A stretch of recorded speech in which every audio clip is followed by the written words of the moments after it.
शुक्रिया चेयरमैन साहब। चेयरमैन साहब, मैं एक बात चीफ मिनिस्टर साहब से आपके ज़रिए पूछना चाहता हूँ।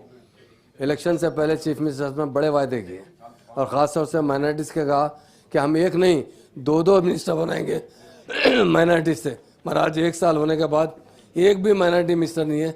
माइनॉरिटीज़ बहुत परेशान है। जब भी उनके इश्यूज़ होते हैं वो फिरते रहते हैं, कहाँ पर है माइनॉरिटी मिनिस्टर पता नहीं चलता। इसलिए हमारी गुजारिश है कि एक मिनिस्टर को जल्द से जल्द माइनॉरिटी मिनिस्टर बना जाए। और एक दूसरी बात है, इमाम और मौज़न हज़रात को हिंदुस्तान आज़ाद होने के बाद तकरीबन 50 साल के करीब कांग्रेस ने हुकूमत की, 17 साल तेलुगु देशम ने हुकूमत की।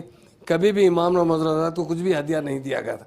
KCR साहब ने पहली मरतबा 5,000 रुपये इमाम साहब को, 5,000 मौज़न साहब को दिया गया।